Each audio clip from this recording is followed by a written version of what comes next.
हम देख रहे हैं हिंदी नेट सेट अध्ययन में उपन्यास झूठा सच। इसमें आज हम 11वां भाग देखेंगे। इससे पूर्व के भाग में हमने देखा था पूरी और कनक के बीच में जो वह अनबन यानी तनावग्रस्त वातावरण है, और वह यहाँ तक हमने देखा था। और तनावग्रस्त वातावरण में ही जो हमारा जो 10वां उपन्यास का भाग है वह समाप्त हो गया है, और यहाँ से 11वां भाग प्रारंभ हो चुका है। तारा 2 वर्ष से केंद्रीय सरकार के सहायता और पुनर्वास विभाग में काम कर रही थी। यानी जो केंद्रीय सरकार ने पुनर्वास विभाग जो शरणार्थियों की सहायता के लिए स्थापित किया था, उसमें तारा 2 वर्ष से नौकरी कर रही थी। और उसके साथ की जो सखी थी उसके गांव की लाहौर की जो सीता, वह भी हिंदी स्टेनो का काम सीख रही थी। यानी स्टेनो, हिंदी स्टेनो यानी जो शॉर्ट राइटिंग होती है उसको आश्वलिपि भी बोलते हैं। जैसे एक एक किसी चिन्ह से एक वाक्य का निर्माण होता है, ऐसे वह कहता है। वो पिए कुछ तो रहते हैं ऐसे। रतन शीलो को लेकर 5 मास पचकुया रोड की गली में रहा। उसने माता पिता से स्पष्ट कह दिया था कि वह शीलो को लेकर ही घर लौट सकेगा। यानी वह जो रतन जो है वह शीलो, अभी शीलो कौन है, शीलो के साथ क्या हुआ, वो ये हुआ, हमने इसको इसके पहले भाग में सब कुछ देखा है।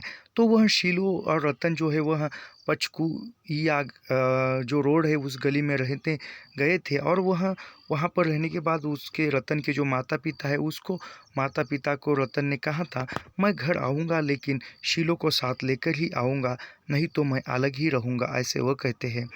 बाबू गोविंदराम 5 मास तक इस विषय में चुप रहे। फिर उन्होंने शीलो को घर में ले आने की अनुमति दे दी।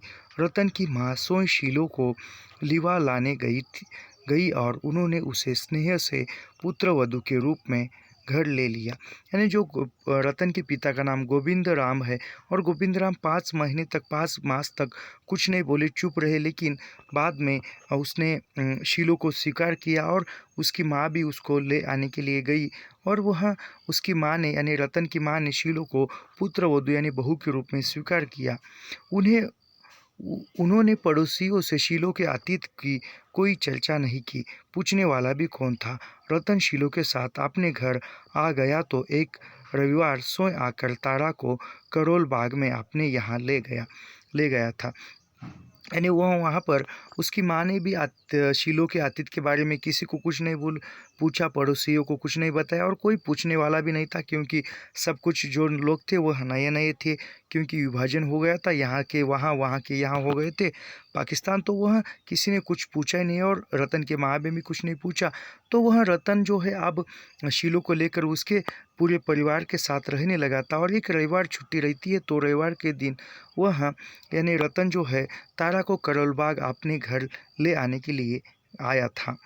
उसके माता पिता तारा को देख पाने के लिए बहुत उत्सुक थे। यानी रतन के माता पिता जो थे वह तारा को देखने के लिए उत्सुक थे। तारा पहली बार रतन और शीलो से मिलने के लिए गई थी, तो संध्या तक वहाँ रही। यानी पहली बार तारा वहाँ गई उनको मिलने के लिए, तो शाम के समय तक वहीं पर रुकी थी। रतन ने पूरी मास्टर जी और चाची के विषय में पूछा।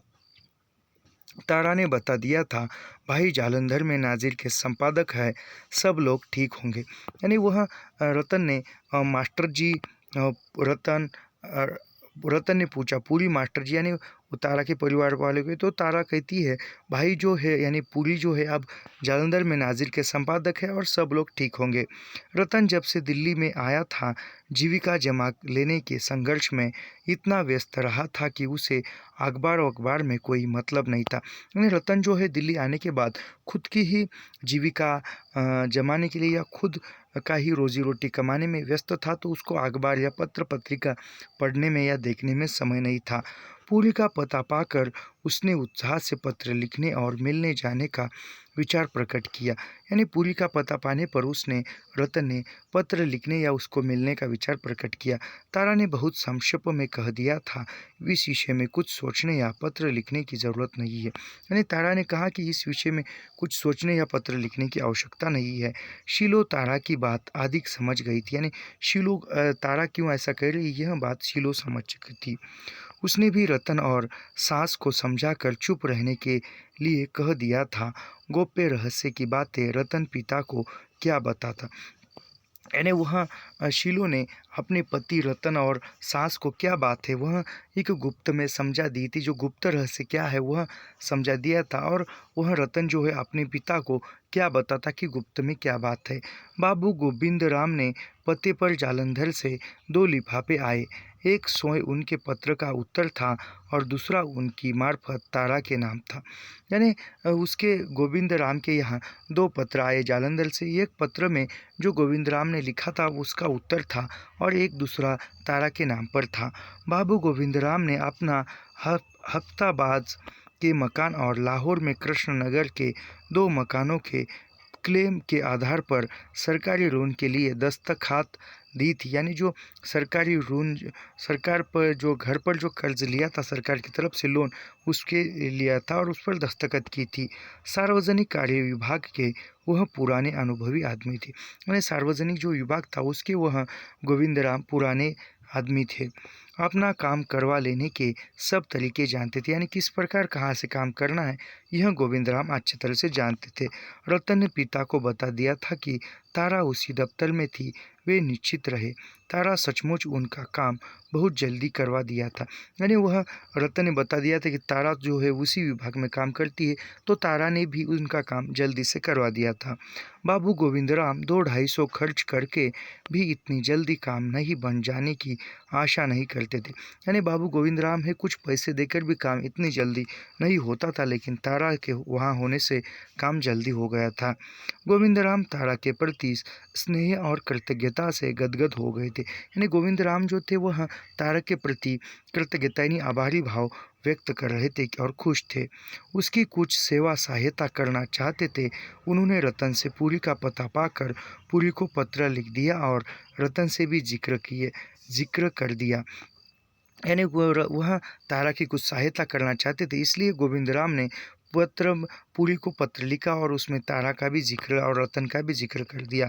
उत्तर आने पर मास्टर जी और पुरी की माँ को मिलने के लिए जाने का यत्न किया। उत्तर आया और मास्टर जी और यानी पुरी की माता पिता को मिलने जाने के लिए प्रयत्न कर लगे। रतन ने समझ लिया था तारा के विषय में भी ज़रूर लिखा होगा, देखे क्या होता है। यानी रतन ने समझ लिया कि तारा के विषय में भी कुछ ना कुछ इसने लिखा है, तो क्या है देखते हैं। इस विषय में तारा को कुछ कहकर चिंतित करना उचित नहीं समझा। यानी रतन ने इस विषय में तारा को कुछ कहकर चिंतित करना उचित नहीं समझा था। रतन संध्या समय घर लौटते ही तारा के नाम का लिफाफा लेकर दरियागंज पहुंचा। यानी रतन जो है शाम के समय घर आया और फिर तारा का लिफाफा जो था वह लेकर दरियागंज से तारा जहाँ मर्सी के यहाँ रहती थी वहाँ पहुंचा। लिफाफा तारा के सामने रखकर उसने क्षमा सी मांगी। बाबूजी से कुछ कहना मैंने उचित नहीं समझा था। यानी वह लिफाफा हाथ में लिया और तारा से कहता है कि मैं आपसे माफ़ी मांगते हुए कहता है कि मैंने बापूजी से कुछ उचित नहीं समझा, अच्छा नहीं समझा। उत्साह में पत्र लिखे बिना रह नहीं सके। यानी उत्साह में पत्र लिखे बिना नहीं रह सके। पूरी भापा ने लिखा है, मास्टर जी माँ उषा हरी सब राजी बाजी है। पूरी भापा का ब्याह हो चुका है। यानी वह पूरी ने भी पत्र में लिखा है कि सब कुछ कुशल मंगल है, सब कुछ लोग उषा मास्टर जी माँ सब कुछ अच्छे है, और जो पूरी का है ब्याह हो चुका है। तारा ने लिफाफा हाथ में लिया, आके झुकाए रतन की बात सुनती रही। यानी तारा ने लिफाफा लिया और नीचे गर्दन की आके झुकाए रतन की बात सुनने लगी। रतन के चले जाने पर उसने लिफाफा खोला। पूरी ने स्नेह से खूब विस्तृत पत्र लिखा था। यानी रतन गया और रतन जाने के बाद तारा ने वह पत्र खोला लिफाफा, तो पूरी ने एक विस्तृत रूप से पत्र लिखा था। वास्तविक स्थिति जानने के लिए दिल्ली आने का आश्वासन दिया था। यानी क्या स्थिति है यह जानने के लिए पूरी दिल्ली आने का भी आश्वासन दिया था। विस्मय भी प्रकट किया था कि तारा को रेडियो या दूसरे साधनों से उसका पता क्यों नहीं चल सका। यानी तारा ने उसका पता क्यों नहीं पा सका, इसका भी उसने ये किया। अनुमान प्रकट किया था कि उर्दू पढ़ने का अभ्यास न होने से वह शायद नाज़िर के बारे में नहीं जान सकी। यानी वह फिर अनुमान प्रकट किया था पुरी ने उस पत्र में कि तारा जो है वह उर्दू नहीं जानती थी, इसलिए उसको नाज़िर के बारे में कुछ पता नहीं था। घर का पता पूछा था और नियमित रूप से पत्र लिखने की इच्छा प्रकट की थी। यानी मकान का पता पूछा था और नियमित रूप से पत्र लिखने की जो इच्छा है वह प्रकट की थी। पत्र में कनक के तारा की भाभी के रूप में भी आ जाने की बात थी। यानी पत्र में जो ये पुरी की शादी हो चुकी है और भाभी के रूप में कनक मिली है, यह भी बताया था। मास्टर जी का कोल डिपो अच्छा खासा चलने की खबर थी। घर में खुशहाली थी। अनुरोध था कि रुपयों की आवश्यकता हो तो निसंकोच लिख दे। यानी वह मास्टर का जो तो कोयले का जो डिपो था वो भी अच्छा खासा चल रहा था। सभी बातें खुशहाली की थी और अंत में अनुरोध किया था कि कुछ पैसे की आवश्यकता हो तो निसंकोच बता दे। तारा को लिखा था। उसके बाद सोमराजा साहनी का हाल और उसकी करतूत लिख दी थी। यानी उसके बाद जो है सोमराज जो उसका पति है उसके बारे में भी लिखा था। उसने अपनी भाभी को घर में बैठा लिया था। आश्वासन था कि अभी सोमराज से कोई चर्चा नहीं की है। यानी वह सोमराज जो है सोमराज किस प्रकार का उसके करतूतों के बारे में भी लिखा था और सोमराज जो है अपनी भाभी के साथ भाभी को घर में बैठा कर रखा है और वह सोमराज को इसके बारे में यानी तारा के बारे में कुछ नहीं बताया, ऐसा ही कहा था, लिखा था। सोमराज मास्टर जी के पड़ोस में ही रहता था। उसे तारा का पता न चले इसलिए अभी माँ और पिताजी से भी कुछ चर्चा नहीं की थी। यानी सोमराज जो है जो जहाँ पर मास्टर जी यानी तारा के पिताजी वहाँ पर जहाँ पर रहते थे उसके पड़ोस में सोमराज रहते थे। इसी डर से पुरी ने माता पिता को तारा के बारे में कुछ नहीं बताया था। तारा का उत्तर मिलने पर वह जो कुछ जैसा चाहोगे करने का आश्वासन था। यानी तारा जो चाहे वह करने का आश्वासन था। अंत में फिर आश्वासन था कि वह शीघ्र ही दिल्ली आकर मिलेगा। यानी फिर से पत्र के अंत में लिखा था पूरी जो है वह दिल्ली शीघ्र ही यानी जल्दी आकर ही मिलेगा। पत्र पढ़कर तारा गुमसुम रह गई। यानी पत्र पढ़कर तारा जो है एकदम सोच में पड़ गई, गुमसुम हो गई। उस विषय में किसी से क्या बात करती। अतीत बार बार स्मृति में जाग उठता था। यानी वह पुरानी जो विषय में बात करके किससे बात करती और अतीत जो था उसका वो जो बीत गया है वह जो बातें थी पुरानी यादें स्मृतियाँ जो जाग उठ रही थी। भोला पांडे की गली का जीवन, विवाह से अनिच्छा, भाई का व्यवहार, सुहागरात, नागरिक विभत्स अनुभव, यानी जो वह उसके साथ जो इतिहास था वह बीत चुका है। जहाँ कर जो भोला पादनी की जो गलियाँ है वहाँ का जीवन, विवाह से यानी शादी करने की इच्छा नहीं थी और भाई का व्यवहार यानी पूरी का व्यवहार और वह सुहागरात और फिर वो आग लगना, फिर वहाँ से बचकर निकला। जो भी वह अतीत वह भूलना चाहती थी और वही अतीत तारा के सामने आ रहा था। नागरिक यानी वह शहर की विभत्सता अब उसका एक स्वतंत्र आत्मनिर्भर जीवन बन गया है, वह उसे नहीं छोड़ेगी। यानी अब तारा जो है खुद के पैरों पर एक अच्छी तरह से अब खड़ी हो गई है। आप वह आत्मनिर्भर बन गई है। अब तारा इस जीवन को नहीं छोड़ना चाहती है। सोमराज जो चाहे करे, मुझे मतलब नहीं। माँ और पिताजी से चर्चा नहीं की, अच्छा ही किया। यानी सोमराज आप कुछ भी करे, मुझे इससे कुछ मतलब नहीं है, ऐसा तारा सोच रही है। और माता पिता से तुमने चर्चा नहीं की है, यह अच्छा किया, ऐसा वे पूरी को करिए। पत्र अप्रियतिकर होने पर भी तारा ने 3 दिन में उसे 3 बार पढ़ा। सोचती रही पत्र का उत्तर क्या दे या न दे। यानी वह पत्र उसने 3 बार लगातार पढ़ा, 3 बार पढ़ा, सोचती रही और सोचने के बाद वह सोचती रही कि इस पत्र का उत्तर क्या दे, या उत्तर दे या न दे। निधि तीसरे दिन मन की व्याकुलता और उत्तेजना कम होने पर पत्र में प्रत्यक्ष के भीतर गूढ़ प्रयोजन समझने का यत्न करने लगी। यानी वह तीसरे दिन पत्र पढ़ा और व्याकुल हुई मन से और उत्तेजना कम होने पर यानी मन में जो चंचलता थी वह कम हुई और शांत भीतर से उस पत्र के अंदर क्या गूढ़ प्रयोजन खुद के बारे में छिपा है यह जानने का प्रयत्न करने लगी। पूरी ने लिखा था आने से कुछ दिन पहले ही सूचना अवश्य दे देगा। यानी पूरी आने से पहले वह सूचना दे देगा। जालंधर आकर मिलने का अनुरोध नहीं था। यानी तारा को जालंधर में आकर मिलने का कुछ उसने पूरी ने बताया नहीं था। अभी सोमराज या किसी को भी कुछ नहीं बताया। यानी पूरी ने लिखा था कि सोमराज को या माता पिता को तुम्हारे बारे में, यानी तारा के बारे में नहीं बताया था।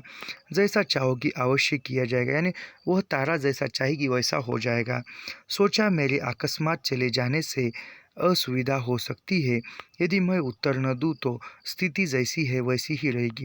यानी सोचा, वह तारा सोच रही है कि यदि मैं किसी को न बताकर तुरंत वहाँ चली जाऊँ तो एक वहाँ असुविधा उत्पन्न हो सकती है, और फिर यदि मैं इस पत्र का उत्तर न देखूँ कि जो वहाँ की जालंधर की स्थिति है वैसी रहेगी, मुझे क्या ज़रूरत है दबी आग में फूंके मारूं और राख उड़कर मेरी आंखों और सिर पर पड़े। यानी तारा सोच रही कि जो राख जो है वह दब गई है, उस पर यदि मुंह से फूंक मारते हैं तो आँख, वह राख जो है उड़ जाएगी और तारा के भी आँख में या सिर पर पड़े, यानी वह जालंधर मिलने जाएगी। और जालंधर जाएगी तो वहाँ पर जो सोमराज है वह देखकर फिर से उसको पाने के लिए या तारा को अपनाने का प्रयत्न करेंगे और वो तारा संकट में पड़ जाएगी, ऐसा वह सोच रही है। तारा ने भाई से कोई अनुरोध करने या सहायता मांगने की आवश्यकता अनुभव नहीं की। यानी तारा ने कोई पुरी से अनुरोध नहीं किया, कोई सहायता मांगने की आवश्यकता अनुभव नहीं की। पत्र का कोई उत्तर देना ही ठीक नहीं समझा, यानी इस पत्र का कोई उत्तर दे लिखकर ऐसा ही ठीक नहीं समझा। पूरी के पत्र से तारा के मस्तिष्क में जो तूफान उठा था वह कुछ दिन में सोए शांत हो गया। यानी जो पूरी का पत्र मिला था और उस पत्र के बारे में तारा के मस्तिष्क में एक तूफान सा, एक झुंझलाहट, एक तनाव सा उत्पन्न हुआ था और वह कुछ दिनों के बाद शांत हो चुका था। उसके सामने अपना भविष्य स्पष्ट था। उसे आत्मनिर्भर रहकर जीवन बिताना था। यानी तारा के सामने तारा का जो भविष्य था, जीवन था, वह पड़ा था और उसे खुद आत्मनिर्भर बनी थी और इसी जीवन में वो आत्मनिर्भर बनकर ही उसको जीवन बिताना था। शरणार्थियों के लिए सहायता और पुनर्वास की समस्या पूरी हो जाने पर विभाग के समाप्त हो जाने की संभावना बनी थी। यानी जो शरणार्थी जो थी उसकी जो भी सहायता थी वह पूरी हो जाने के बाद जो पुनर्वास विभाग है वह बंद हो जाने की भी संभावना थी। तारा की सहायता और सिफारिश करने वाले मौजूद थे। यानी तारा की सहायता करने वाले और तारा की सिफारिश करके तारा को दूसरा जॉब देने वाले भी बहुत सारे थे। नरोत्तम रावत साहब और डॉक्टर श्यामा ने उसे उत्तेजित किया। यानी नरोत्तम रावत साहब, डॉक्टर श्यामा ने तारा को उत्तेजित किया। वह पब्लिक सर्विस कमीशन की परीक्षा की तैयारी कर रही थी। यानी तारा जो है, एक जो पब्लिक सर्विस कमीशन जो थे उसकी वह तैयारी कर रही थी, यूपीसी कहा जाए तो। प्रधानमंत्री का सुझाव प्रगति की ओर था। यानी प्रधानमंत्री का सुझाव भी प्रगति की ओर था। सरकारी नौकरी में योग्य स्त्रियों को विशेष रूप से स्थान देने की नीति थी। यानी प्रधानमंत्री ने भी आश्वासन दिया था कि जो योग्य है वह उन स्त्रियों को सरकारी नौकरी में स्थान दिया जाएगा।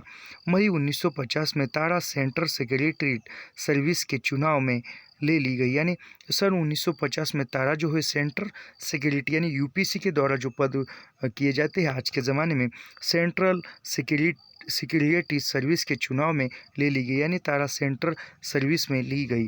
अंडर सेक्रेटरी के रूप में तारा की नई नियुक्ति नारी कल्याण केंद्र ह्यूमन वेब, यानी वह जो नई बार उसकी नियुक्ति हुई और उसकी नियुक्ति नारी कल्याण केंद्र में हुई। वहाँ पर जो ह्यूमेंस वेलफेयर सेंटर इस केंद्र में हुई कि अध्यक्षता के रूप में, यानी जो नारी कल्याण केंद्र है वहाँ पर तारा की नियुक्ति अध्यक्ष के रूप में हुई। वह सरकारी मकान की अधिकारी थी। यानी अब उसको सरकारी मकान भी मिलने वाला था।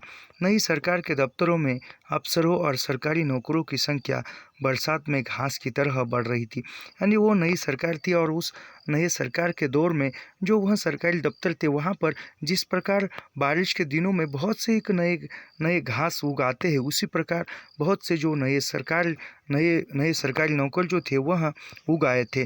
तारा से पूर्व नियुक्त या दिल्ली में स्थानांतरित अनेक अफसर मकानों के लिए प्रतीक्षा कर रहे थे। यानी तारा से पहले भी दिल्ली में जो भी लोग गए हैं वो अफसर है वह मकानों के लिए प्रतीक्षा कर रहे थे। तारा का वेतन भी बढ़ गया। यानी तारा का वेतन भी अब बढ़ गया था। दफ्तर आने जाने के लिए 50 रुपया मासिक यातायात का भत्ता भी मिलने लगा था। यानी दफ्तर आने जाने के लिए जो अलग से भत्ता है 50 रुपये वो भी मिलने लगा था। उसे एक चपरासी भी दिया गया था। यानी सरकार की तरफ से एक चपरासी भी दिया गया था। वेतन के ख्याल से अब अलग पूरा मकान लेकर रह सकना भी कठिन नहीं था, परंतु अकेली जान के लिए इतना इतना सरंजाम बांधती संकोच था। यानी वह अब उसका वेतन भी अच्छा खासा था, तो वो खुद के लिए एक अच्छा सा मकान भी ले सकती थी, लेकिन तारा जो है अकेली थी और अकेली की इतना बड़ा मकान लेना ये करना कुछ अच्छा नहीं था। अनजाने नौकर जाने कैसा व्यवहार करे, यानी जो भी वह सरकार ने नौकर दिया है वह अनजाना नौकर, यानी उसकी पहचान नहीं, जान पहचान नहीं, वह कैसा व्यवहार करे कुछ पता नहीं। नौकरों के व्यवहार में परिवर्तन आ जाने और उनके उच्च खल और दुस्साहनी हो जाने की अफवाहें फैल रही थी। यानी उस ज़माने में जो नौकर जो है वह नौकर खुद के स्वार्थ के लिए या दुस्साहीपना दिखाने के लिए या गलत काम करने के लिए भी उस पर अफवाहें चल रही थी। सहसा ऊँची उठकर लोगों की नज़रों में गड़ने के विचार से झिझक अनुभव होती थी। यानी वहाँ आप एक ऊँचे पद पर आई है, लेकिन लोगों के नज़रों में गिर जाना, यानी चारित्रिक दृष्टिया लोगों के नज़रों में बुरा बनना, ये ऐसा तारा अनुभव कर रही थी। पोशाक में इतना परिवर्तन जरूर हो गया था कि दफ्तर जाते समय नित्य धोबी की धुली झक सफ़ेद साड़ी पहनती और उसके लिए लिए क्यू में खड़े रहना अच्छा नहीं लगता था। यानी वह जो पोशाक था, पहले पुराना पोशाक था, अब वह बदल गया था। अब हर रोज़ वह जब भी वह दफ्तर ऑफिस में जाती थी तो उसको नित्य जो धोबी ने धुली हुई सफ़ेद साड़ी जो है वह पहन कर जाता था, और क्यूब में यानी लाइन में खड़ा रहना भी उसको अच्छा नहीं लगता था। दफ्तर आना जाना प्राय ही टैक्सी पर हो गया था। वही मर्सी के साथ सांझी व्यवस्था में पेइंग गेट के रूप में ही संतुष्ट रहना चाहती थी। यानी वहाँ जो है दफ्तर में आना जाना ऑफिस में टैक्सी से होता था, और वह मर्सी के यहाँ भी रहना और मर्सी के साथ भी रहना वह एक अच्छा समझती थी। तारा को माथुर नरोत्तम और मर्सी ने उत्साहित किया, तुम्हें 50 रुपया माहवार यातायात का भत्ता मिलता है। यानी तारा को माथुर नरोत्तम और मर्सी ने उत्साहित किया, बताया, और तुम्हें जो आने जाने के लिए 50 रुपये भत्ता मिलता है। गजेटिड सरकार अफसरों को गाड़ी खरीदने के लिए कर्जा भी मिल सकता है। यानी तो गाड़ी खरीदने के लिए सरकार की तरफ से कर्जा भी मिल सकता है। तुम्हारी स्थिति और सुविधा के लिए भी उचित है कि एक छोटी सी गाड़ी ले लो। यानी वह उत्साहित किया, बता रहे हैं कि तुम्हारी स्थिति आने जाने के लिए सुविधा के लिए उचित होगा, ठीक होगा सुविधा के लिए कि तुम एक छोटी सी गाड़ी ले लो। और माथुर और नरोत्तम गाड़ी चुनने और खरीदने में सक्रिय सहायता देने के लिए तैयार थे। यानी गाड़ी खरीदने के लिए माथुर साहब और नरोत्तम जो है वह उसकी सहायता करने के लिए तारा की तैयार थे। तारा ने संकोच प्रकट किया, आप लोग मुझे क्यों बेवकूफ़ बनाते हैं। मैं 12 आने रुपया रोज के लिए मेहनत करने वाली असहाय स्त्रियों की सहायता के लिए बनाई गई संस्थाओं का प्रबंध करूं और उनके बीच मोटार पर चढ़ कर जाऊं। यानी वो तारा कहती है कि तारा संकोच प्रकट करती है और कहती है कि आप लोग मुझे क्यों बेवकूफ़ बनाते हैं। मैं जो वहाँ पर जिस ऑफिस में हूँ उस ऑफिस में 12 आने रुपये रोज़ पर काम करती हूँ, और मेरी जो नियुक्ति है वह जो असहाय है, यानी जिसको किसी का सहारा नहीं है, वो जो निर्बल है, ऐसी स्त्री की सहायता करने के लिए मुझे वहाँ नियुक्ति की गई है, और कि मुझे वहाँ नियुक्त किया गया है, और उस संस्थाओं का प्रबंध करूँ, यानी उन स्त्रियों की मदद करूँ या उस संस्थाओं का प्रबंध करूँ, और क्या मोटार पर चढ़ जाऊँ। आदर्शवाद कि इस भावुकता को छोड़ो, नरोत्तम ने माथुर और मर्सी के सामने ही कहा। यानी नरोत्तम कहता है कि जो आदर्शवाद की जो भावुकता है उसको छोड़ो। ऐसा नरोत्तम ने मर्सी और माथुर के सामने कहा। तुम भारत सरकार और भारत के राष्ट्रपति के प्रतिनिधि हो। यानी तो वह कहती कि तुम भारत सरकार द्वारा और राष्ट्रपति के द्वारा वहाँ पर नियुक्त हो चुकी हो। राष्ट्रपति महल में रहता है, वह इस देश के किसानों को झोपड़ियाँ या फुटपाथ सोने वालों को देखकर लज्जित नहीं होता। यानी वह कहता है राष्ट्रपति जो है एक बड़े से महल में रहता है, और वह इस देश के मजदूर है या किसान है, उनको फुटपाथ पर सोते देखकर लज्जित नहीं होता। हम तुम सरकारी नौकर है। यानी वह कहता है कि जो देश का राष्ट्रपति होकर भी मजदूरों को या किसानों की स्थिति देखकर वह लज्जित नहीं होता है, और हम जो है एक सरकारी नौकर है, हमें और आपको इतना सोचने की क्या आवश्यकता है। कहने का मतलब यह है नरोत्तम का, हमें देखकर सरकार की सत्ता और उसका रोब प्रकट होना चाहिए। चाहिए। तुम्हें जनता का ऐसा दर्द है तो संत विनोबा के पास जाओ या कम्युनिस्ट पार्टी के मेंबर बनकर पॉलिटिवेज में आंदोलन करो। यानी वह कह रहे हैं कि तुम्हें जनता की इतनी परवाह है तो तुम संत विनोबा के पास जाओ या कम्युनिस्ट पार्टी के मेंबर बन जाओ, तारा को कह रहे। तारा ने निरुत्तर होकर भी नई जगह लेने या गाड़ी खरीदने की इच्छा नहीं की थी, परंतु 3 ही मास में स्थिति बदल गई। यानी तारा ने कोई उत्तर नहीं दिया और गाड़ी खरीदने या मकान खरीदने के बारे में कुछ भी नहीं सोचा था, लेकिन 3 मास होने के बाद स्थिति बदल गई। जुलाई में चड्ढा अज्ञातवास से प्रकट हो गया था। यानी जुलाई माह में जो चड्ढा था वह वास से प्रकट हो गया था। इतने लंबे विरह के पश्चात चड्ढा को पाकर मर्सी उसे कई घंटे के लिए आंखों से ओझल हो जाने नहीं देना चाहती। चड्ढा जो है वह मर्सी का प्रेमी था। उन्होंने जब चड्ढा अस्पताल में था तब मर्सी और चड्ढा के बीच में संबंध हुए थे और वह तब से वह एक दूसरे से चाहते थे। और चड्ढा जो है वह बहुत बड़े विरह के बाद वह एक जुदाई के बाद मर्सी और चड्ढा मिले थे और वह मर्सी जो है आप चड्ढा को आंखों के सामने ओझल होना देना नहीं चाहती थी। वह उसको पास ही रखना चाहती थी, जुदा नहीं होना देती। चड्ढा सवा दो बरस फरार रहा था। फरारी से पहले वह श्रद्धानंद बाजार के पीछे गली में रहता था। यानी वह चड्ढा जो था वह दो वर्ष तक फरार न जाने का रहा और वह 2 वर्षों तक वह फरारी से पहले यानी वह गायब होने से पहले श्रद्धानंद बाजार के पीछे के वाले गली में रहता था। उसकी फरारी के समय मालिक मकान ने उसका कमरा कब्जे में कर लिया था और दुगुने किराए पर दूसरे किराएदार को दिया था। यानी जो कमरा वह छोड़ गया था, वह कमरा जहाँ का वो मालिक था उसने वह कमरा दुगुने मूल्य पर किराए पर दिया था और उसका किराया वसूल कर रहा था। मर्सी ने चड्ढा को निधड़क अपने यहाँ ही रख लिया और अपने विवाह के लिए अदालत में दरख्वास्त दी थी। यानी मर्सी ने चड्ढा को खुद के पास अपने ही घर में रखने के लिए ठहरने की रुकवाया था और वह विवाह करने के लिए अदालत में दरख्वास्त दी थी, पत्र भेजा था। मर्सी अपनी उमंग और प्रसन्नता ऐश नहीं कर पाती थी। यानी मर्सी जो है एक उमंग थी, प्रसन्नता यानी उत्सुक थी। होठों से मुस्कान बिखरती रहती, उन्माद से गुलाबी बड़ी बड़ी आंखें चमकती रहती। यानी मर्सी जो है चड्ढा मिल जाने के बाद वह खुश हो गई थी और उसके चेहरे पर हमेशा उत्सुकता रहती थी और उसकी बड़ी बड़ी आंखें चमकती थी। चिकने कोपल गहरे सांवले मुख पर लाली छाई रहती। यानी हमेशा उसके जो चिकना यानी गोरा चिकने कोपल है, उसका जो माथा जो है चिकना कोमल है और सावले मुख पर लाली रहती थी, यानी खुश रहती थी। रक्त फूट पड़ेगा, दिन भर विकलती थी, यानी दिन भर वह उत्साह में रहती। चड्ढा के कारण मातुर भी पहले की उपेक्षा अधिक आने लगा था। यानी चड्ढा आने के बाद मातुर भी उसके घर में एक अधिक बार आने लगा था। कई दूसरे कामरेड भी आ जाते थे, यानी कई दूसरे भी लोग आते थे। लंबी लंबी बहसें चलती रहती थी। विषय प्राय एक ही रहता, कम्युनिस्ट पार्टी की नीति की आलोचना और उसकी सफाई। यानी सभी की जो चर्चा चलती थी लंबे समय तक, उसमें विषय एक ही रहता था, कम्युनिस्ट पार्टी की नीति और उसकी आलोचना की जाती थी। और जोशी की नीति ट्रेगलस्त नेहरूत हेडल, नेहरू की सहायता करो। यानी जोशी की नीति थी कि नेहरू को सहायता करो। रणदिवे का सोशलिस्ट रेवोल्यूशन का नारा, बोर्जुआ डेमोक्रेटिकल रेवोल्यूशन, राष्ट्रीय प्रजातांत्रिक क्रांति, revolutionary role of small national bourgeois, role of working class in democracy, revolution danger of bourgeois monopoly, people's democracy revolution. यानी जो भी था वह जनता के बारे में सोचा जाता था। तारा बहसों से उब जाती है, तारा वह सब कुछ सुनकर उब जाती थी।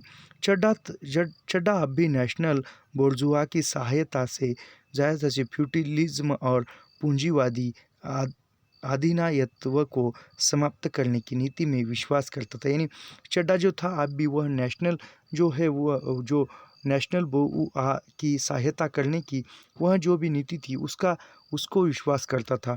वह जमींदारी प्रथा के उन्मूलन, खेती की भूमि और बड़े उद्योग को राष्ट्रीयकरण के कार्यक्रम को प्राथमिकता देना चाहता था। यानी चड्ढा जो है वह जो भी बड़े उद्योग है, खेत की जो भूमि है उसको वह प्राथमिकता देना चाहता था।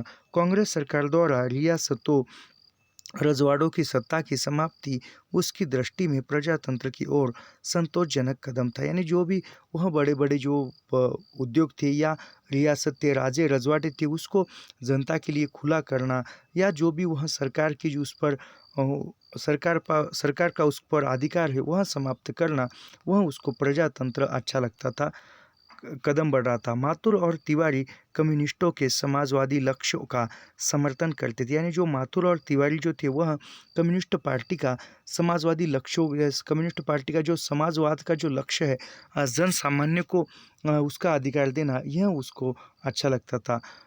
परंतु उन्हें पार्टी की नीति पर भयंकर आपत्ति थी। यानी वो उसका कार्य अच्छा लगता था, लेकिन कम्युनिस्ट पार्टी के जो भी लक्ष्य थे वह लक्ष्य अच्छे थे। कम्युनिस्ट पार्टी के लक्ष्य क्या थे? जो भी रोजगार वर्ग है, जो भी मजदूर वर्ग है, उसकी सहायता करना, उसके अधिकार उसको दिखाना। लेकिन पार्टी की जो भी नीति नियम है वह उसको अच्छे नहीं लगते थे। वह भारतीय कम्युनिस्ट पार्टी को स्वतंत्र राष्ट्रीय संगठन नहीं, अंतर्राष्ट्रीय कम्युनिस्ट संगठन का आनुषंगिक अंश ही मानते थे। यानी वह माथुर और तिवारी जो है वह कम्युनिस्ट पार्टी को राष्ट्रीय संगठन नहीं तो अंतर्राष्ट्रीय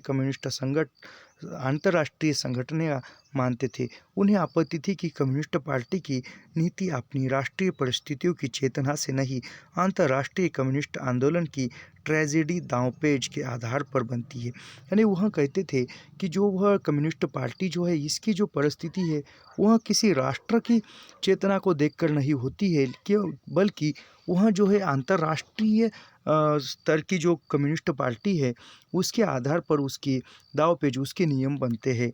तो इसमें दोष क्या है?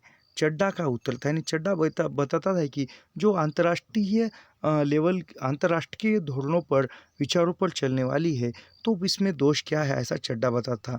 किसी भी देश में साम्राज्यवादी साम्राज्यवादी अथवा शोषण की व्यवस्था का अंत प्रजातंत्रवाद की सहायक होगा। यानी किसी भी देश में यदि समाजवादी है, जो खुद के समाज का ही भला करने वाले लोग हैं, तो उसमें प्रजातंत्र यानी उसमें सभी जाति धर्म के लोग आते हैं, तो क्या उसके लिए वह सहायक होगा? किसी साम्राज्यवादी, किसी एक समाज या किसी एक घटक का प्रतिनिधित्व करने, शोषण की व्यवस्था का अंत, यानी किसी समाज या किसी एक चुने हुए गठ का शोषण समाप्त करना, यानी पूरे जनता का शोषण समाप्त करना, ऐसा नहीं होता है। पूरे जनमानस को स्वतंत्र करना या प्रजातंत्र यानी जनता को स्वतंत्र करना, इसमें कोई मदद नहीं होगा। ऐसा प्रगतिवादी अंतर्राष्ट्रीय संयोग किसी भी देश के राष्ट्रीय हित के विरुद्ध कैसे हो सकता है? यानी वह कहता है कि ऐसा जो धोरण है वह किसी भी देश का जो अंतर्राष्ट्रीय जो धोरण होता है उसके विरुद्ध कैसे हो सकता है? कांग्रेस सरकार देश की खाद्य समस्या के लिए अंतर्राष्ट्रीय सहायता ले रही है या नहीं? यानी कांग्रेस सरकार जो है, जो भी देश में अन्न धान्य की जो भी कमी महसूस होती है, उसकी उसकी वह जो भोजन की जो कमी है उसको पूरी करने के लिए जो अंतर्राष्ट्रीय है यानी केंद्रीय जो है, उसकी केंद्रीय सरकार है, उसकी सहायता ले रही है या नहीं?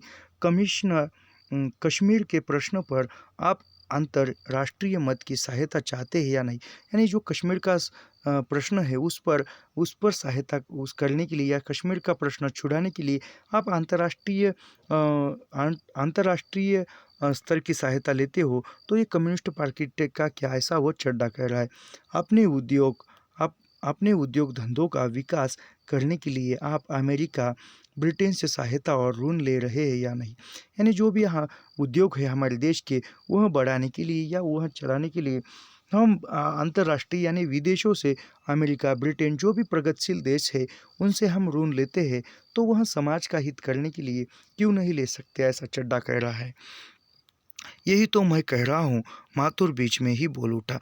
यानी माथुर बीच में ही बोलता है कि तो यही तो मैं कह रहा हूँ, अमेरिका, ब्रिटेन हमें अपना आश्रित बनाए रखने के लिए सहायता दे रहे हैं। यानी अमेरिका, ब्रिटेन जो है, प्रगतिशील देश जो है, वह जो देश है वह हमें अपना आश्रित यानी एक मददगार बनाने के लिए या उनके साथ रहने के लिए सहायता दे रहे हैं।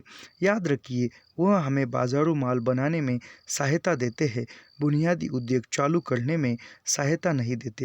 यानी वह कहते हैं कि जो हम बाजार में जो माल बिकता है वह बनाने के लिए सहायता देते, लेकिन जो बुनियादी यानी खुद उसी स्थान पर चलाने के लिए छोटे उद्योग बनाने के लिए या वह बुनियादी यानी कुछ गिने चुने उद्योग चलाने के लिए वह हमें सहायता नहीं देती। यानी वो देश के अंदर ही चलाने के लिए जो समझो अभी किसी एक ही कुछ थोड़े से ही प्रांत में कोई उद्योग यानी देश के अंदर ही कोई उद्योग चलाना है तो उसके लिए वहाँ जो बाहर विदेशी है, वह ब्रिटेन हो या इंग्लैंड हो, अमेरिका हो, वह हमें सहायता नहीं देती। और जो माल हम यहाँ तैयार करके या विदेशों में या उनके देश में बेचते हैं, ऐसे मालों की, ऐसे उद्योग की सहायता वह करते हैं।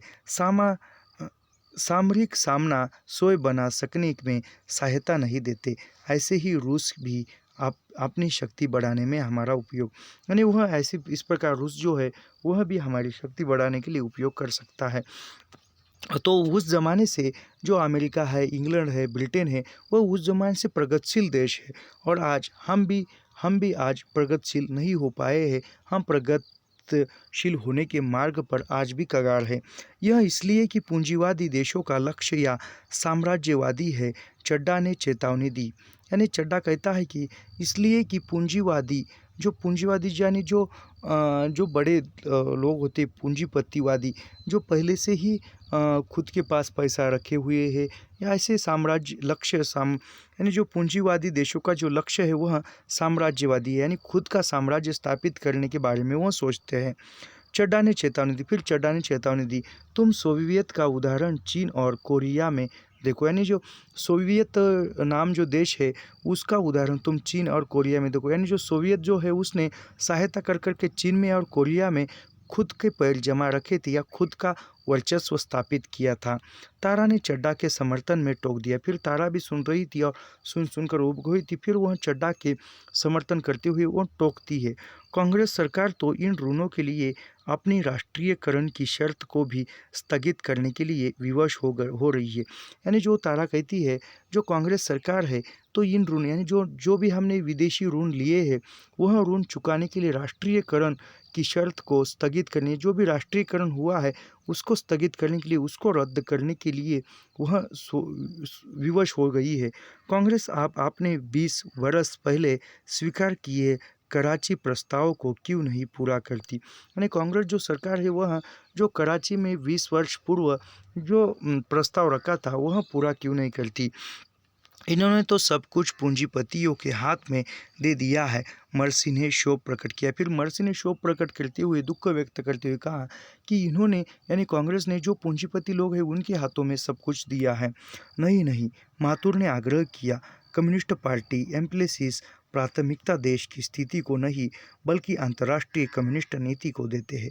यानी वह माथुर कहते हैं कि नहीं, आग्रह किया, कम्युनिस्ट पार्टी जो है एम्फेसिस यानी जो कम्युनिस्ट पार्टी जो है वह प्राथमिकता देश की स्थिति को नहीं बल्कि अंतर्राष्ट्रीय कम्युनिस्ट नीति को देती है। यानी जो कम्युनिस्ट जो पार्टी है वह स्थानीय यानी जो प्राथमिक लक्ष्य होते हैं उसकी तरफ ध्यान न देकर जो अंतर्राष्ट्रीय कम्युनिस्ट नीति यानी जो अंतर्राष्ट्रीय विदेशों द्वारा अंतर्राष्ट्रीय यानी खुद के देश विदेशों में जो कम्युनिस्ट के नियम होते हैं उसको प्राथमिकता देती है, यानी उसका वो विचार करती है।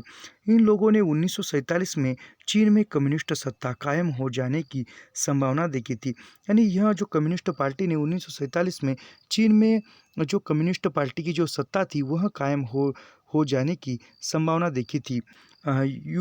पूर्वी यूरोप में समाजवादी व्यवस्था कायम होते देखी, पूर्वी बर्सा इंडोनेशिया में विप्लव के प्रयत्न होते देखे तो भारत में भी समाजवादी क्रांति कर लेने के लिए तैयार हो रहे। यानी जो कम्युनिस्ट थे उन्होंने यूरोप में या ब्रिटेन में, इंडोनेशिया में जो भी वहाँ समाजवादी धोरण लागू हुआ था, स्थापित हुआ था, तो वही धोरण वह भारत में स्थापित करके भारत में क्रांति लाने की वह सोचते थे। नरोत्तम कुर्सी पर आगे खिसक कर बोल उठा। नरोत्तम जो है वह कुर्सी पर बैठा था और फिर आगे खिसका और बोल उठा। सर नरोत्तम पुराने अभ्यास और आदर से चड्ढा को अब भी सर कहता है। सर जो है वह नरोत्तम जो है वह चड्ढा को सर कहता था, संबोधन करता था।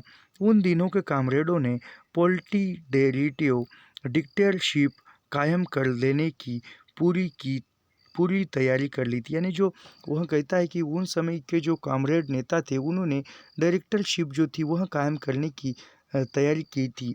एक पुराने कामरेड मित्र है, यानी वह कहता है कि मेरे जो एक पुराने कामरेड मित्र है। नरोत्तम ने तारा की ओर देखा। तुम जानती हो, वही लेखक साथी जो कभी कभी कोठी पर भी आता था। यानी वह नरोत्तम तारा की ओर देखकर कहता है कि वही लेखक है जो कभी कभी कोठी पर आता था। लिटरेचर बेच जाता था। पिछले साल कलकत्ता से जून जुलाई में लौटा तो कन्नाड प्लेस में मुलाकात हो गई थी। यानी वह कहता है कि वही जो साहित्यकार था वह अपना साहित्य बेच जाता था और पिछले साल वह कलकत्ता से जून जुलाई में लौटा तो मुझे कन्नाड प्लेस में मिला था। अपनी नई कहानियों के संग्रह की वो प्रतियाँ लिए था। यानी वो जो नई कहानी संग्रह था उसकी प्रतियाँ उसमें हाथ में थे। एक प्रति मुझे देकर बोला, नए ढंग की कहानियाँ हैं, पढ़कर देखो, अपनी राय देना। यानी वह नरोत्तम को एक कहानी के संग्रह की किताब देकर बोलता है कि यह नए ढंग का कहानी संग्रह है, पढ़कर प्रतिक्रिया देना या राय देना। साथ ही कहानी सचमुच बहुत अच्छी लिखता है, तारा ने याद कर कहा, एक संग्रह मैंने पढ़ा था। यानी वह तारा कहती कि साथी जो है वह कहानी बहुत अच्छी लिखता था, एक संग्रह जो मैंने ही पढ़ा था। हाँ सुनिए तो साथी 15-20 दिन बाद कोठी पर आया। कहानियाँ मैंने पढ़ ली थी, कुछ संकोच से कहा, भाई इस संग्रह की सभी कहानियाँ तो उतनी नहीं जची। यानी वह नरोत्तम कहता है जो लेखक है वह कुछ दिनों बाद कोठी पर आता है तो नरोत्तम कहता है कि वह मैंने कहानी जो है इस संग्रह की पूरी पढ़ी है, लेकिन इस कहानियाँ उतनी जची नहीं, यानी उतनी अच्छी नहीं बनी। कामरेड एकदम बिगड़ उठा, यानी कामरेड जो है बिगड़ उठा। तुम्हें क्यों जचेगी? यानी वो कहता है कि तुम्हें क्यों जचेगी?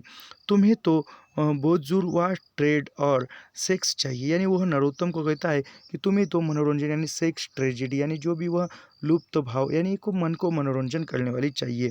प्रोग्रेसिव लिटरेचर क्यों अच्छा लगेगा? यानी जो प्रोग्रेसिव जो प्रगतिशील है वह लिटरेचर तुम्हें क्यों अच्छा लगेगा? This is over class nature, यह तुम्हारी श्रेणी की प्रवृत्ति है। यानी वह कहता है कि यह तुम्हारी श्रेणी की प्रवृत्ति है और ये बात सच भी है। आदमी जो उसके दिमाग में माहौल होता है, जो उस विचारधारा के आधार पर चलता है, उसी विचारधारा का साहित्य उसको पढ़ने के लिए अच्छा रहता है। यदि समझो कोई कोई नवयुवक या कोई पाठक किसी श्रृंगारिक वातावरण में हो तो उसको प्रेम कहानी या प्रेम के बारे में पढ़ना ही अच्छा लगता है।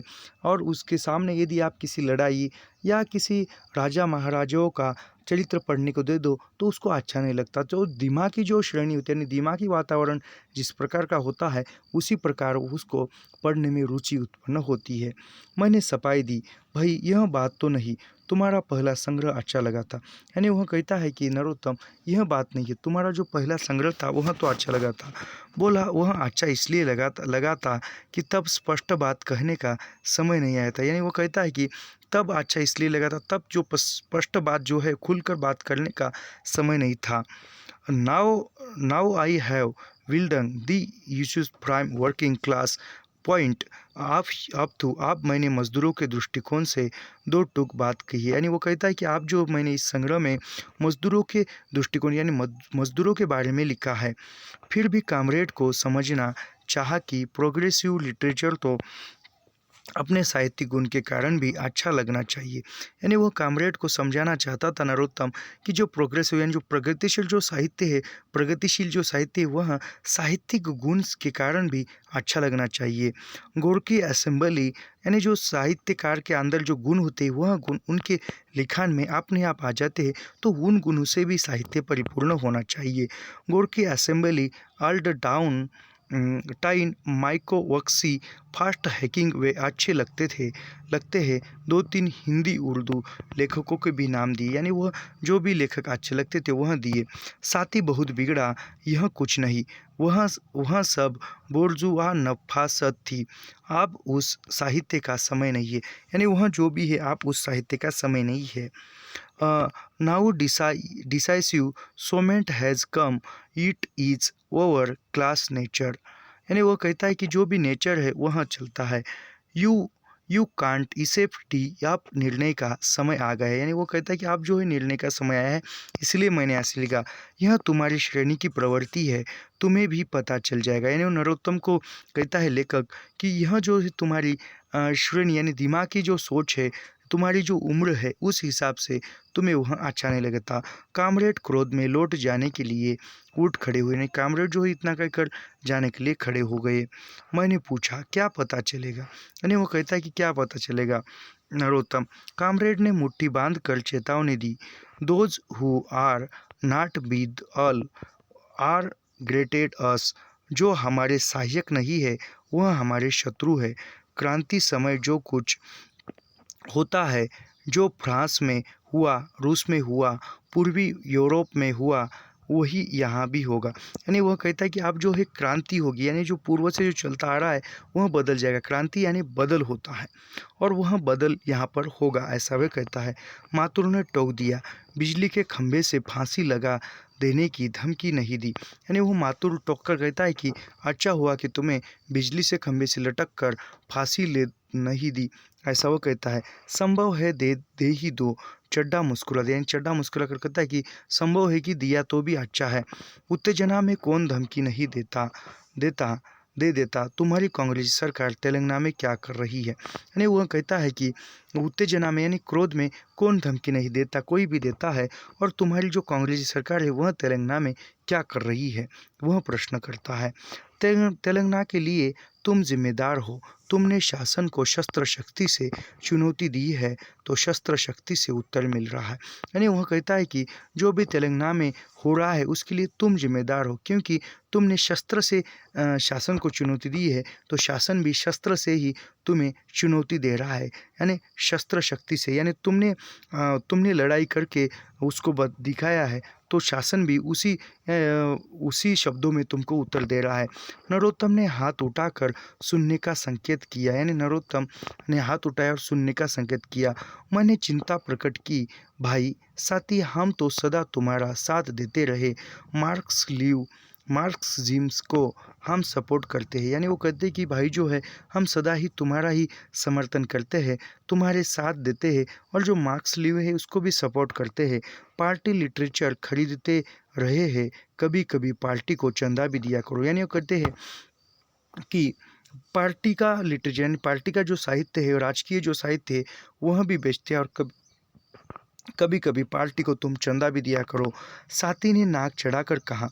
यानी जो साथी यानी जो लेखक है उसने नाक चढ़ाकर कहा, चिप चिप सितिम, थोती बातों से क्या होता है। यानी कहता है कि थोती बातों से यानी ऐसे ही एक सहज कई बातों से क्या होता है। कभी 10 रुपये फेंक दिए तो क्या हुआ, यानी कभी 10 रुपये दिए तो कभी कुछ एक आध बार मदद की तो क्या होता है। फ्लैश या ब्रिज के चेक्स में 20 भी फेंक देते तो text of theory is in practical, सिद्धांत की कसौटी व्यवहार होता है। यानी कहता है कि कभी कोई लिखते हैं तो उसके पीछे सिद्धांत होता है, सिद्धांत के आधार पर लिखा जाता है। कातरता से मैंने अनुरोध किया, साथी हम तुम्हारा विरोध कैसे कर सकते हैं, पुरानी दोस्ती का भी ख्याल नहीं करोगे। यानी वो कहते हैं कि नरोत्तम जो साथी को कहते हैं कि तुम्हारा हम विरोध कैसे कर सकते हैं, कि पुरानी जो दोस्ती है हमारी उसका भी ख्याल रखना चाहिए। कामरेड दाए पाँव पर धूम कर बोले, वायदा नहीं कर सकता। यानी वह कामरेड जो है वह पाँव पर खड़े होकर कहा कि वायदा नहीं कर सकता, क्योंकि वादा नहीं कर सकता। मातुर और तारा हंसी से उछल पड़े। यानी मातुर जो तारा है वह हंसी से उछल पड़े। चल चल बातूनी, तुम हो ही पक्के बोर्जुआ, मर्सी ने डांट दिया। उसे कम्युनिस्टों का मजाक अच्छा नहीं लगा। यानी मर्सी ने डांटा और कहा कि चल बातों नहीं, तुम हो पक्के बोझ, यानी बातें बनाने में तुम अच्छे खासे हो। और मर्सी ने डांटा क्योंकि उसको कम्युनिस्ट का मजाक बनाना अच्छा नहीं लगा था। आजकाना लोग तो सभी जगह होते हैं, चड्ढा मुस्कुरा दिया। यानी जो आजकाना यानी बीच बीच में जो टोकने वाले या मजाक करने वाले ऐसे लोग सभी जगह होते हैं, उसी प्रकार चड्ढा भी है और चड्ढा मुस्कुरा देता है। मातुर ने कहा, मैं बचकाना लोगों की बात नहीं कर रहा हूँ। तुम लोगों की नीति सदा अन्यत्र से प्राप्त आदेशों के अनुसार चलती है। यानी चड्ढा कहती है बचकाना, बचकाना यानी जो ऐसे ही बचकाना यानी जो मजाकिये स्वभाव के होते हैं, ऐसे लोगों की मैं बात नहीं कर रहा हूँ। वो जो है अन्यत्र प्रांत आदेशों के अनुसार चलती है, इसकी बात कर रहा हूँ। वो कहते हैं सब जानते हैं तुम लोगों ने अपनी कलकत्ता कांग्रेस की नीति for fasting fees and people democracy क्रेसी में प्रकाशित लेख के आधार पर बदली है। यानी वो कहते हैं कि तुम लोग जो बोल रहे हैं उसके पीछे जो कलकत्ता में कांग्रेसी नीति चली है उसके आधार पर तुम बोल रहे हो, ऐसा वे बदलता है। बताते हैं तुम इनकार नहीं करते, यानी तुम इनकार नहीं करते। इनकार करने की ज़रूरत क्या है, चड्ढा ने उत्तर दिया। यानी चड्ढा उत्तर देता है कि इसमें इनकार करने की क्या बात है। यदि पार्टी अंतर्राष्ट्रीय प्रगतिवादी प्रवृत्ति को ध्यान में रखकर देश के लिए नीति निश्चित करने का यत्न कर रही है तो हर्ज क्या है। यानी वह कहते हैं कि यदि सरकार ही अंतर्राष्ट्रीय धोरण का अवलंब करने वाली है, जो प्रगतिवादी प्रवृत्ति को ध्यान में रखकर नीति या निश्चय कर जो भी नियम है वह लागू करने का प्रयत्न कर रही है, तो हमें सोचने के लिए या विचार प्रकट करने के लिए हर्ज क्या है। और ये बात सही भी है। यदि किसी समय इस देश के साथी परिस्थितियों पर मार्क्सवाद के सिद्धांतों को उचित रूप से लागू न कर सके तो दूसरे समझदार या अनुभवी लोग सीख सकते हैं। यानी वह कहते हैं कि जो परिस्थिति है, परिस्थितियों पर मार्क्सवाद के सिद्धांतों को उचित रूप से लागू न कर सके तो समझदार या अनुभवी लोग सीख सकते हैं। यानी वो लोग सीख सकते हैं स्थिति को लागू करने के बाद। इसमें आपत्ति क्या है।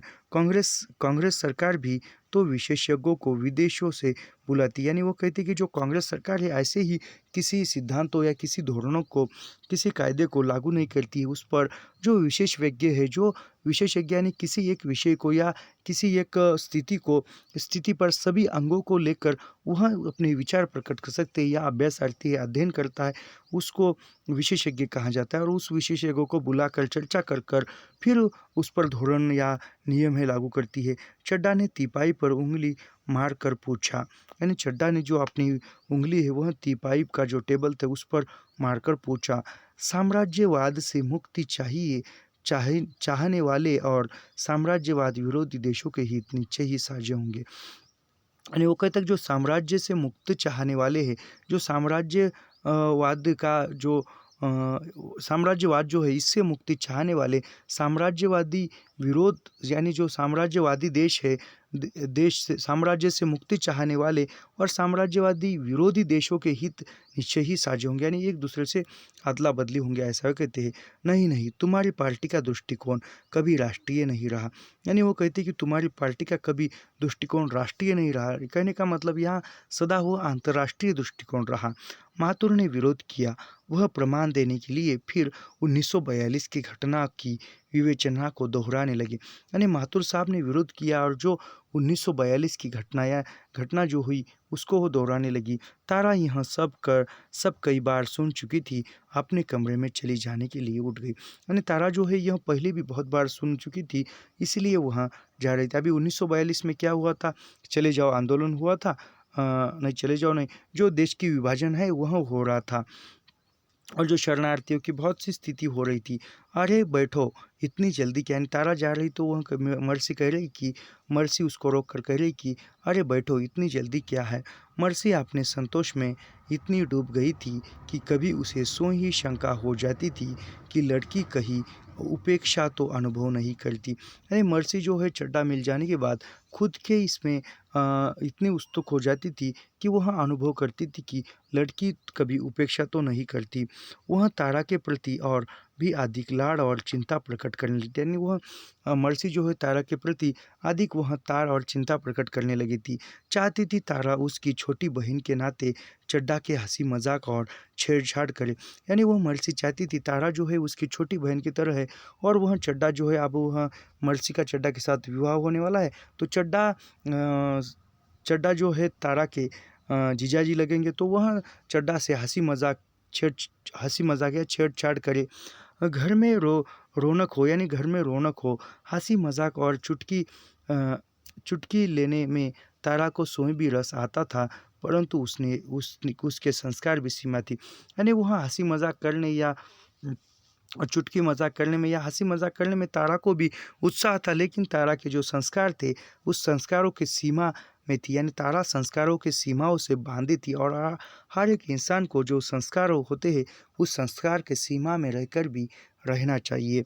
मर्सी तारा को जरा भी अंतर या परायापन अनुभव नहीं होने देना चाहती थी, यानी मर्सी जो है तारा को पराया नहीं मानती थी, एक अपना ही मानती थी और वह परायापन अनुभव भी नहीं होने देती। पहले कभी तारा की प्रतीक्षा किए बिना भी खा पी लेती थी, परंतु अब चड्डा और मर्सी तारा की प्रतीक्षा करते रहते थे। यानी इससे पहले वह कभी तारा नहीं आए तो प्रतीक्षा न करती थी, खा पी लेती थी, लेकिन अब जो है तारा न आती तो मर्सी और चड्डा जो है तारा की प्रतीक्षा करते थे, इंतज़ार करते थे और तारा आने के बाद भी खाना व भोजन हो जाता था।